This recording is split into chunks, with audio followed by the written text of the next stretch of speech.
How's everybody doing? This is Elisha Hall coming to you right now for your midweek motivation. This is a great time because it's not just springtime, but we're talking about end of March, beginning of April 2016. So guess what? We're going into the second quarter. Second quarter of 2016. How are we going to make that the most amazing quarter of the year? And here's how on this week's midweek motivation.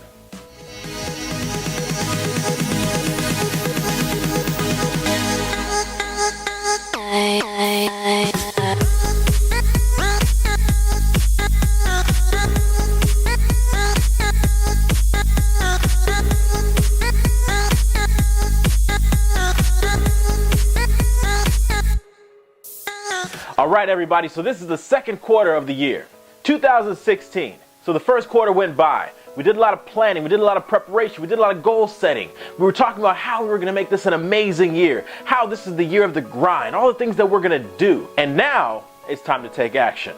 So the second quarter is all about getting our grind on. It's all about the productive activity. And that's the main things we're going to talk about. The two most important things of how to make the second quarter the most amazing quarter to end your year strong. Think about it like a title match. So you're out there and it's a title match. It's like a title match for life. You know, you're boxing against life. You know your opponent. You felt them out in the first quarter. We did a few jabs here and there to get the distance, to see what they can do, see what they can bring. We threw a few full-fledged punches here and there. And now we got a chance to feel them out. Now we're going into the second quarter where we're really going to give it to them. But how are we going to do that? Well, we knew what worked from the first round. We knew what worked and what didn't work.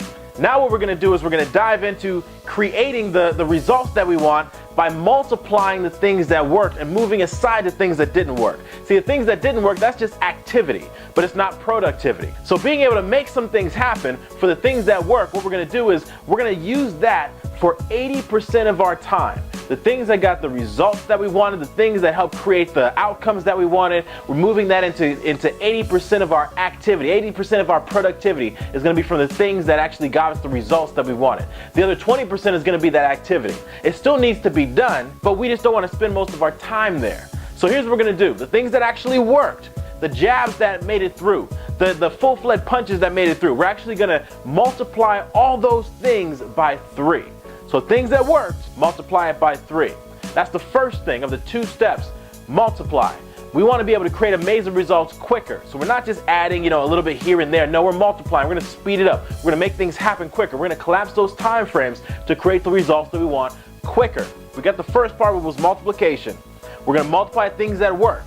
Now the second part is being able to actually still do the things that are the activity portion that still need to get done, but we're going to create leverage. So think about this. Let's say if you realize that there's a lot of things that you need to do with your family. Let's say if you need to do a lot of things with your kids and you need to get them to, let's say, football practice. Maybe some of the other neighborhood kids, moms or dads, also need to get their kids to football practice. And they got to go every single day. And then they got the game on Saturday. So here's the thing. This is leverage. So it's not delegation. So delegation means what you're doing is you're actually telling somebody else what to do. And if they don't do it, you get disappointed in them, right? Or you get mad at them.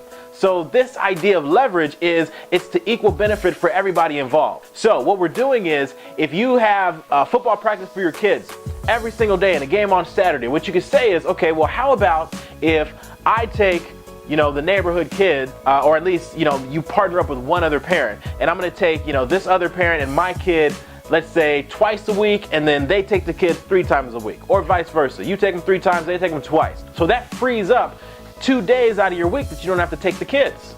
So that's leverage. So you might actually do it with 3 parents. So you only have to do it twice a week or once a week. So that's the idea of creating leverage. So that's just in your relationship with, let's say, your kids. Let's say you have other things going on when it comes to spending time with your family, or when it comes to things that you have to do when it comes to work. See, this is something that we use throughout our entire life. How we have that work balance, life balance, and exercise balance, healthy living balance. There's things that we got to work out. And the best thing to do is create that leverage, because we don't have any more than 24 hours in a day. And we still want to be able to entertain ourselves. We still want to be able to, have good times with the family. We still want to be able to eat and sleep.